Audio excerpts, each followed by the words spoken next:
Hi friends, welcome back to our channel GS by MS।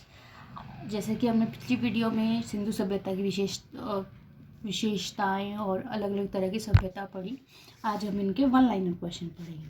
ठीक है, आज हम इनके वन लाइनर क्वेश्चंस पढ़ेंगे। तो इनमें क्या हम पढ़ेंगे, सबसे पहले क्वेश्चन देखते हैं कि हड़प्पा सभ्यता में कौन सी ऐसे दो मुख्य खाद्यान्न थे जो पाए जाते थे, यानी खाने वाले जो अन्न थे, ऐसे कौन से जो मेन अन्न थे, तो कौन कौन से थे वे। तो हम लिख सकते हैं खाद्यान्न दो कौन कौन से थे, गेहूं और जौ। ठीक है, गेहूं और जौ। नेक्स्ट क्वेश्चन आता है हमारा, स्वतंत्रता प्राप्ति के बाद सर्वाधिक हड़प्पा कालीन स्थलों का पता कहाँ से चलता है, यानी कि इंडिपेंडेंस के बाद जो हड़प्पा की जो सभ्यता थी उसके अलग अलग स्थलों के सबसे ज़्यादा स्थल कहाँ थे। तो वो हम कह सकते हैं कि सबसे ज़्यादा स्थल हमें कहाँ मिले हैं, वो गुजरात में मिले हैं, गुजरात। ठीक है, ये हमारा सेकंड क्वेश्चन आ गया।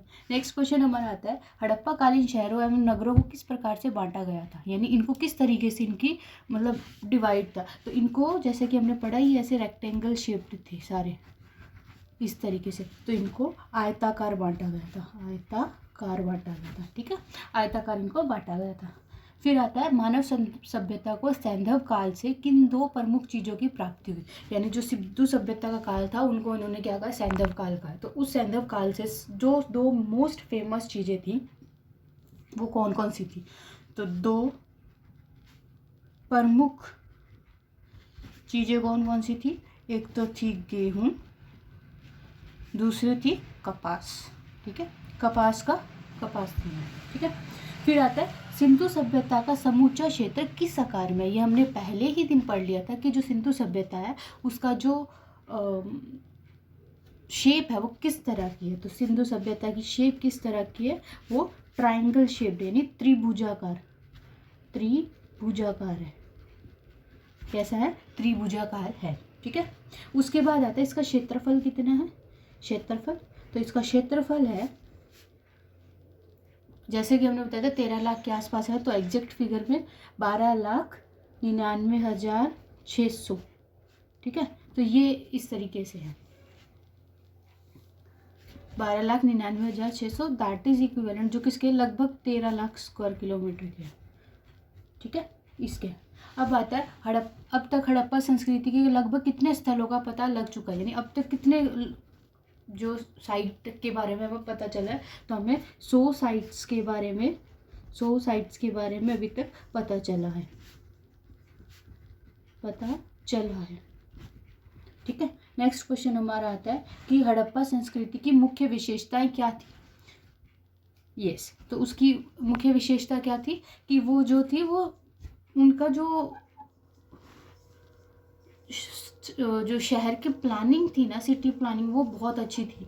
मतलब कि उनकी जो सबसे हैरान करने वाली बात ये थी कि जैसे कि मैंने बताया था आयताकार थी वो, उनकी जो सड़कें हैं, उनकी नालियाँ, ये सब सिस्टम बहुत अच्छा था। तो हम इसके कह सकते हैं कि उसकी मुख्य विशेषता क्या थी, उसकी मुख्य विशेषता थी नगर योजना प्रणाली, यानी कि किस तरीके से उन्होंने नगर को सही कर रखा था, वो चीज़। ठीक है, फिर आता है कि मोहनजोदड़ो का सबसे महत्वपूर्ण सार्वजनिक स्थल कौन सा है, मतलब कि मोहनजोदड़ो में ऐसा क्या है जो सबके लिए कॉमन था और वो बहुत इम्पोर्टेंट है। तो आपको पता है यहाँ से एक ग्रेट बाथ मिला है, यानी कि विशाल स्नानागार, जहाँ एक स्नानागार मिला है यानी ग्रेट बाथ मिला है।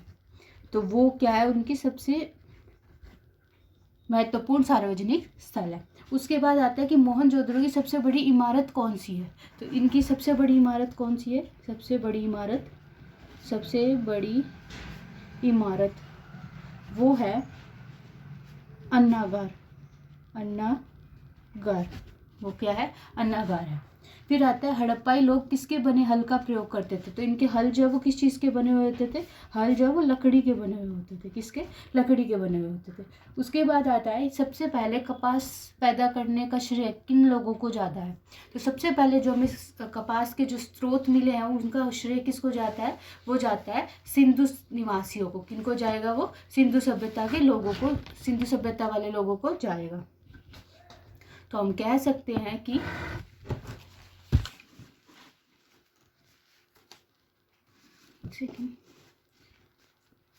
सबसे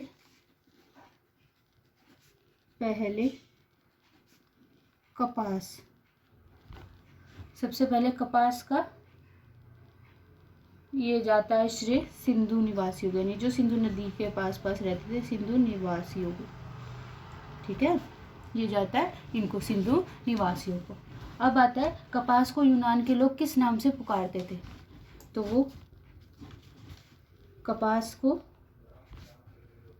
यूनान के लोग बोलते थे सिंडन बोलते थे। वो क्या बोलते थे? सिंडन बोलते थे। ठीक है, फिर नेक्स्ट क्वेश्चन है, बुने हुए सूती कपड़ों का एक टुकड़ा कहाँ से मिला है? यानी कि सूती कपड़े का, आपको याद होगा हमने एक ट्रिक बताई थी, पंडित जी, पुरोहित जी है वहाँ, वो सूती कपड़ा पहन के गए, राजा के पास गए, सभा में गए। ठीक है, तो वो कहाँ मिला है? वो मोहन जोदड़ो में मिला है। कहाँ मिला है? सूती वस्त्र का टुकड़ा कहाँ मिला है? सूती वस्त्र मोहन जोदड़ो में मिला है। ठीक है, उसके बाद आता है हमारा मेसोपोटामिया अभिलेखों में सिंधु क्षेत्र का प्राचीन नाम क्या पाया जाता है? यानी जो देखो, हर एक जो सभ्यता होती है उसमें अलग अलग हर जगह का वर्णन होता है। ठीक है, तो इसमें मेसोपोटामिया की जो सभ्यता हमने पढ़ाई, तो वहाँ पे क्या है, कुछ सिंधु क्षेत्र को भी बोलते थे, तो वो सिंधु क्षेत्र को मेसोपोटामिया वाले क्या बोलते थे? मेलुहा बोलते थे। ठीक है, मेलुहा। फिर आता है, ये हमने पढ़ी लिया कि हड़प्पा संस्कृति के लगभग सभी मकान जो है किस आकार में पाए गए हैं? वो पाए गए हैं आयताकार में। अब आता है कि हड़प्पा नगर की संरचना कितने किलोमीटर के घेरे में फैली हुई है? यानी कि जो हड़प्पा नगर है, हड़प्पा का जो एरिया है, सॉरी मतलब वो शहर है, उसकी जो वो मतलब बनावट है, वो कितने एरिया में फैली है? वो 5 किलोमीटर के एरिया में फैली हुई है। ठीक है, फिर आता है ऐसा कौन सा स्थल है जहाँ से उत्तर हड़प्पाई अवस्था में पकाई हुई ईंटों के परिणाम मिले हैं? तो ये कहाँ? पकाई हुई ईंटों के परिणाम कहाँ मिले हैं? भगवानपुरा। देखो, हमने जो है वो मेन पढ़े हैं, क्योंकि बहुत सारे जो है वो साइट है, तो आपको लगा रहा होगा कि ये तो हमने पढ़ा ही नहीं, बट क्योंकि हमने बहुत मोस्ट इम्पॉर्टेंट पढ़े हैं जो हमारे मेन एग्जाम में पूछे जाते हैं। ठीक है, फिर आता है चावल के उत्पादन के साक्ष्य कहाँ से मिले हैं? तो आप बता सकते हैं चावल के कहाँ से मिले? चावल के उत्पादन के साक्ष्य मिले हैं रंगपुर व लोथल से। ठीक है, उसके बाद है भारत में सबसे बड़ा हड़प्पा। अब भारत का पूछ रहा है, वो कहाँ का पूछ रहा है? भारत का आएगा हमारा राखीगढ़ी, जो कहाँ है? हरियाणा में। ठीक है, और वैसे पूछे सिंधु सभ्यता का पूछे तो धौलावीरा। ठीक है, क्योंकि अब धौलावीरा में गुजरात के कुछ एरिया में पाकिस्तान में आता है। ठीक है, अब आता है एकमात्र हड़प्पा कालीन स्थल जो त्रिस्तरीय है, यानी जो जिसमें 3 स्तर थे, ऐसे लेवल थे, वो कौन सा था? धौलावीरा। फिर आता है हड़प्पा की ज्यादातर मोहरें किस प्रकार की होती थी? तो मोहरें किस प्रकार की होती थी? वर्गाकार, यानी कि स्क्वायर टाइप की होती थी। वर्गाकार मोहर जो होती थी ऐसे होती थी। ठीक है, हमारे सिक्के तो अब सर्कल में होते हैं, राइट, बट वो क्या होती थी? ये होती थी। फिर आता है किस व्यक्ति ने हड़प्पा एवं मोहनजोदड़ो को एक विस्तृत साम्राज्य की जुड़वा राजधानियां कहा है? पिगेट ने कहा है। किसने कहा है? पिगेट ने क्या कहा है कि जो हड़प्पा और मोहनजोदड़ो है ना, मोहनजोदड़ो एक ये बहुत बड़े जो साम्राज्य हैं उसकी जुड़वा, यानी जुड़वा जो है वो राजधानी है, कैपिटल का है। ठीक है, फिर आता है किन पुराविदों की मान्यता है कि सैंधव सभ्यता की उत्पत्ति मेसोपोटामिया की सुमेरियन सभ्यता से हुई है? देखो, सबके अलग अलग बिलीव होते हैं, किसी ने कुछ रिसर्च की, किसी ने कुछ करी, तो सब अपने अपने थॉट जरूर देते हैं। तो ये क्या कह रहा है कि ऐसे किन लोगों का मानना था कि जो हमारी ये सिंधु सभ्यता है, हमने मेसोपोटामिया सभ्यता आपको पढ़ाई, उसमें 4 तरह की सभ्यता बताई, तो उसमें यूँ कह रहा है कि किन्होंने ये बात कही है कि ये सिंधु सभ्यता है जो वो सुमेरियन सभ्यता से आया है। तो ये बात किसने कही थी? ये कही थी सर जॉन मार्शल ने। गार्डन चाइल्ड और वही लर्न। ठीक है, इन्होंने ये बात कही। ठीक है, फिर कह रहा है कि सैंधव सभ्यता के लोग किस धातु से परिचित नहीं थे, तो वहाँ पे लोहे से जो है वो अपरिचित थे, यानी वो लोहे से जो है वो परिचित नहीं थे। ठीक है, फिर आता है किन सैंधव स्थलों से यज्ञ वेदियां प्राप्त हुई, जैसे कि यज्ञ करने का एक वो होता है ना,